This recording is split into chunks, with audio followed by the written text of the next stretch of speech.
बहुत समय पहले एक छोटे से गांव के पास एक विशाल राजमहल था। यह महल सुंदर, आकर्षक और रहस्यमयी था, लेकिन गांव वालों ने इसे श्रापित मान लिया था। गांव के बुजुर्ग बताते थे कि वहां एक राजकुमारी रहती थी, राजकुमारी निहारिका। वह अपनी खूबसूरती और अमीरी के लिए प्रसिद्ध थी, लेकिन साथ ही अपनी क्रूरता और हवस भरी इच्छाओं के लिए भी कुख्यात। कहा जाता था कि उसकी आत्मा अब भी महल के चारों ओर घूमती है। हर रात महल के पास से गुजरने वाले लोग किसी औरत की धीमी हंसी सुनते थे। कुछ ने उसकी परछाई को खिड़की में खड़े देखा था। यह परछाई हमेशा आंखें जलाने वाली लगती थी, जैसे उसमें गुस्सा और लालसा भरी हो। निहारिका एक ऐसी राजकुमारी थी जो हमेशा हर चीज को अपने वश में करना चाहती थी। उसकी हवस सिर्फ प्यार या ममता तक सीमित नहीं थी, बल्कि किसी की आत्मा को अपने अधिकार में लेने की हद तक बढ़ चुकी थी। उसने महल के कई सेवकों और ग्रामीणों को अपने मोहजाल में फंसा लिया था, लेकिन जब लोग उसके प्यार को ठुकराते या उसकी मर्जी के खिलाफ जाते, तो वह उन्हें अंधकार में कैद कर देती। उसने अपने महल के तहखाने में कई ऐसे लोगों को मार डाला था जिनकी आत्माएं उसकी इच्छाओं के आगे झुकने से मना कर चुकी थीं। कहा जाता है कि एक दिन गांव के एक युवा लड़के आरव ने निहारिका के प्यार को ठुकरा दिया। यह ठुकराना उसके लिए मौत का पैगाम साबित हुआ। निहारिका ने उसे अपने महल बुलाकर जादू से बंधक बना लिया और उसकी आत्मा को हमेशा के लिए एक शीशे में कैद कर दिया। लेकिन मरने से पहले आरव ने श्राप दिया था, तुम्हारी आत्मा हमेशा हवस की कैद में रहेगी। आरव के श्राप के बाद महल अंधकार में डूब गया। निहारिका की मौत रहस्यमय परिस्थितियों में हुई। किसी ने दावा किया कि उसने आत्महत्या कर ली, तो किसी ने कहा कि महल के तहखाने में कैद आत्माओं ने उसे मार डाला। लेकिन असली सच यह था कि निहारिका की आत्मा अपने ही बनाए शीशों में फंस गई। महल के कई हिस्सों में टूटे फूटे शीशे पड़े थे, जिनमें से हर एक में उसकी परछाई दिखाई देती थी। गांव वालों ने महल को छोड़ दिया। धीरे धीरे यह जगह खंडहर बन गई, लेकिन निहारिका की आत्मा अब भी वहां मौजूद थी। वर्तमान समय में गांव में एक युवक विराज था। विराज को भूत प्रेत की कहानियों में विश्वास नहीं था। उसने गांव वालों की चेतावनी को नजरअंदाज कर दिया और महल की ओर जाने का फैसला किया। महल पहुंचते ही उसने अजीब अनुभव करना शुरू कर दिया। उसे लगा जैसे दीवारों से कोई फुसफुसा रहा हो। कानों में एक औरत की आवाज गूंज रही थी, विराज, तुम आए हो, क्या तुम मेरी इच्छा पूरी करोगे? विराज ने आवाज की दिशा में देखा और पाया कि एक सुंदर औरत का चेहरा शीशे में दिखाई दे रहा है। यह निहारिका थी। वह उसे बहकाने लगी, अपनी जादुई शक्तियों से उसे अपने वश में करने की कोशिश करने लगी। लेकिन विराज जानता था कि वह फंस सकता है।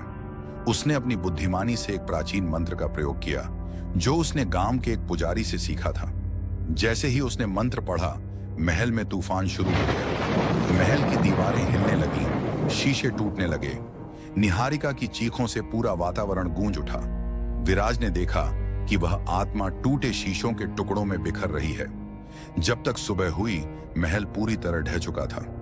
निहारिका की आत्मा हमेशा के लिए मुक्त हो गई थी, लेकिन कुछ गांव वालों का कहना है कि उस दिन के बाद भी बारिश की रातों में महल के खंडहरों के पास कोई औरत की परछाई दिखाई देती है, जो हवस और अकेलेपन में भटक रही होती है। विराज के प्रयासों के बाद भी महल के खंडहरों की रहस्यमय कहानियां खत्म नहीं हुई। निहारिका की आत्मा को बेशक मुक्त कर दिया गया था, लेकिन गांव के लोग अब भी अजीब घटनाओं की शिकायत करते हैं। कुछ लोगों ने दावा किया कि उन्होंने खंडहरों से रोने और हंसने की आवाजें सुनी। विराज ने सोचा कि यह महज डर और भ्रम का नतीजा है। लेकिन एक दिन गांव का एक 12 वर्षीय लड़का चिन्मय खंडहरों के पास खेलते हुए गायब हो गया। उसकी खोज कई दिनों तक की गई, लेकिन उसका कोई पता नहीं चला। गांव वालों ने इसे महल की अशुभ शक्ति से जोड़ा। विराज ने खुद को इस घटना के लिए जिम्मेदार ठहराया। उसने सोचा कि हो सकता है उसने निहारिका की आत्मा को मुक्त करते समय कुछ गलती कर दी हो। वह दोबारा खंडहरों में जाने का फैसला करता है। इस बार उसके साथ गांव का पुजारी हरिनाथ भी था, जिसने प्राचीन विद्या में महारत हासिल की थी। खंडहर में कदम रखते ही विराज और हरिनाथ ने महसूस किया कि वहां अजीब ठंडक थी। जैसे जैसे वे आगे बढ़े, उन्हें एक टूटे हुए शीशे का टुकड़ा मिला, जिसमें हल्की सी परछाई झलक रही थी। अचानक उस परछाई ने बोलना शुरू कर दिया, तुमने मुझे मुक्त कर दिया, लेकिन मेरी अधूरी इच्छाएं अब भी मुझे यहाँ बांध कर रखती हैं। यह आवाज निहारिका की थी, लेकिन उसकी आवाज में अब दर्द और पछतावा था। उसने कहा, मैंने अपनी हवस और लालच में न जाने कितनों का जीवन बर्बाद किया, लेकिन मरने के बाद मैंने महसूस किया कि मैं भी किसी बड़ी शक्ति का शिकार थी। मेरी आत्मा को मेरे पापों के लिए कैद किया गया था। पुजारी ने उससे पूछा, तुम्हारी अधूरी इच्छाएं क्या हैं और इस बच्चे का क्या हुआ? निहारिका ने बताया कि वह बच्चा खंडहर के तहखाने में फंसा है। उसे छुड़ाने के लिए निहारिका की आत्मा को एक अंतिम कर्म पूरा करना होगा। यह कर्म था अपने पापों का प्रायश्चित और उन आत्माओं को शांति देना जिन्हें उसने जीवन में कैद किया था। विराज और हरिनाथ तहखाने में गए। वहां अजीब सी बदबू थी और ऐसा महसूस हो रहा था कि जैसे कई आंखें उन्हें देख रही हों। दीवारों पर खून के धब्बे और उन पर लिखे अजीब से मंत्र दिख रहे थे। अचानक एक छोटी रोशनी दिखाई दी।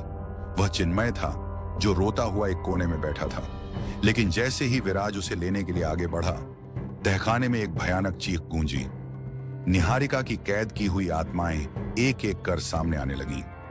वे विराज और पुजारी को रोकने की कोशिश करने लगीं। पुजारी ने अपनी पुस्तक से मंत्र पढ़ने शुरू किए। मंत्रों की शक्ति से आत्माएं चिल्लाने लगीं और धीरे धीरे गायब होने लगीं। लेकिन सबसे अंत में निहारिका की आत्मा प्रकट हुई। निहारिका ने खुद आगे बढ़कर उन आत्माओं से माफी मांगी।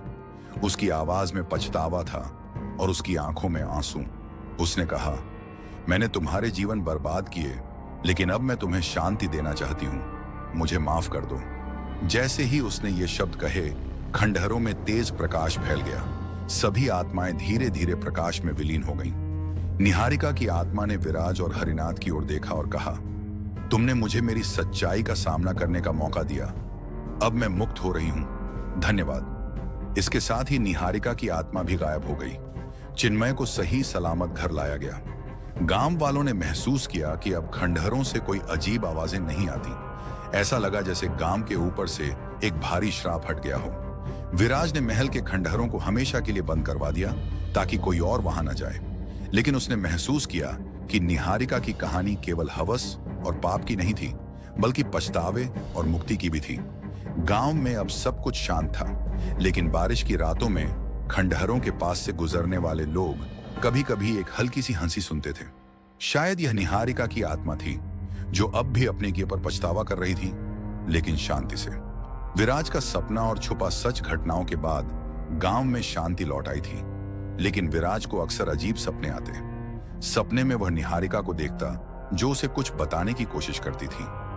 एक रात उसने निहारिका को रोते हुए देखा और वह एक शब्द बार बार दोहरा रही थी, दर्पण, दर्पण को बचाओ। विराज ने इस सपने को नजरअंदाज करने की कोशिश की, लेकिन हर बार यह और अधिक स्पष्ट होता गया। उसने पुजारी हरिनाथ से इस बारे में चर्चा की। हरिनाथ ने कहा, हो सकता है महल के खंडहरों में कुछ ऐसा बचा हो जो अभी भी आत्माओं को जोड़कर रखता है। हमें वहां फिर से जाना होगा। विराज और हरिनाथ एक बार फिर खंडहरों में पहुंचे। इस बार खंडहर में घुसते ही माहौल अलग था। वहां सन्नाटा था, लेकिन ऐसा लग रहा था कि कोई चीज उनकी हर हरकत को देख रही है। महल के मुख्य हॉल में एक टूटा हुआ दर्पण पड़ा था। विराज को यह दर्पण परिचित लग रहा था। यही वह दर्पण था जिसमें पहली बार उसने निहारिका की परछाई देखी थी। हरिनाथ ने दर्पण की जांच की और महसूस किया कि उसमें अब भी कुछ जादुई शक्ति बची हुई है। दर्पण के पास एक अजीब सा चिन्ह बना हुआ था। पुजारी ने कहा, यह कोई साधारण दर्पण नहीं है, यह आत्माओं को कैद करने और नियंत्रित करने का उपकरण है। यही वह वस्तु है जिसने निहारिका की आत्मा को यहां बांध रखा था। दर्पण के पीछे की दीवार पर कुछ अजीब निशान थे। विराज ने ध्यान से देखा और पाया कि यह दरवाजे जैसा दिखता है। उन्होंने दीवार को खिसकाने की कोशिश की और अचानक एक गुप्त दरवाजा खुल गया। दरवाजे के पीछे एक गहरा कमरा था। वहां चारों ओर टूटे फूटे दर्पण और काले धागों से बनी गुड़िया जैसी चीजें थीं। हर दर्पण में किसी न किसी की परछाई दिखाई दे रही थी। यह जगह निहारिका के जादू और क्रूरता का केंद्र थी। हरिनाथ ने कहा, यहां कैद की गई आत्माएं अभी भी मुक्त नहीं हुई हैं। यह दर्पण इन आत्माओं को बांधे रखता है। निहारिका ने इसे कभी खत्म नहीं किया, इसलिए उसका श्राप पूरी तरह से खत्म नहीं हो पाया। विराज ने पूछा, अब हमें क्या करना होगा? हरिनाथ ने जवाब दिया, हमें इन दर्पणों को नष्ट करना होगा और इन आत्माओं को मुक्त करना होगा। लेकिन यह खतरनाक होगा, क्योंकि ये आत्माएं अपना दर्द हम पर थोप सकती हैं। जैसे ही उन्होंने पहला दर्पण तोड़ा, कमरे में तेज हवा चलने लगी। आत्माएं चीखते हुए बाहर निकली। उनमें से कुछ ने विराज और हरिनाथ पर हमला करना शुरू कर दिया। ये आत्माएं क्रोधित और पीड़ित थीं। हरिनाथ ने अपने मंत्रों से आत्माओं को शांत करने की कोशिश की। उन्होंने विराज से कहा, हर दर्पण को तोड़ने के बाद तुरंत मंत्र पढ़ो, नहीं तो ये आत्माएं हमारे शरीर पर कब्जा कर सकती हैं। दूसरा दर्पण टूटते ही पूरा कमरा हिलने लगा। आत्माओं की चीखें और तेज हो गईं, लेकिन विराज और हरिनाथ ने हार नहीं मानी। एक एक करके सभी दर्पण तोड़े गए। अंत में जब आखिरी दर्पण टूटने वाला था, तभी निहारिका की आत्मा प्रकट हुई। वह अब भी अधूरी और कमजोर दिख रही थी। उसने विराज से कहा, अगर तुम यह दर्पण तोड़ते हो तो मैं हमेशा के लिए समाप्त हो जाऊंगी। क्या तुम यह कर सकते हो? विराज ने उसकी ओर देखा और कहा, तुम्हें मुक्त होना ही होगा। यह सिर्फ तुम्हारे लिए नहीं, बल्कि उन सभी आत्माओं के लिए जरूरी है जिन्हें तुमने कैद किया था। उसने आखिरी दर्पण तोड़ दिया। निहारिका ने दर्द भरी चीख के साथ कहा, धन्यवाद विराज, अब मैं वास्तव में मुक्त हूं। जैसे ही अंतिम दर्पण टूटा, महल के खंडहरों में तेज भूचाल आया। पूरा महल ढहने लगा। विराज और हरिनाथ किसी तरह वहां से बाहर निकले। महल अब पूरी तरह समाप्त हो चुका था और उसके साथ निहारिका की दुष्ट शक्तियां भी। गांव वालों ने देखा कि खंडहरों के स्थान पर अब एक हरा भरा मैदान उगाया था। यह मान लिया गया कि महल का श्राप अब हमेशा के लिए खत्म हो गया है। कुछ महीनों बाद विराज ने एक सपना देखा। सपने में निहारिका एक सुंदर बगीचे में खड़ी थी। उसके चेहरे पर शांति थी। उसने विराज से कहा, तुमने मुझे मेरे पापों से मुक्त किया। अब मैं उस स्थान पर जा रही हूं जहां मैं वास्तव में सुकून पा सकूं। धन्यवाद विराज। इसके बाद विराज को कभी कोई सपना नहीं आया। गांव शांतिपूर्ण और खुशहाल हो गया। खंडहरों की कहानियां अब बस अतीत बनकर रह गईं।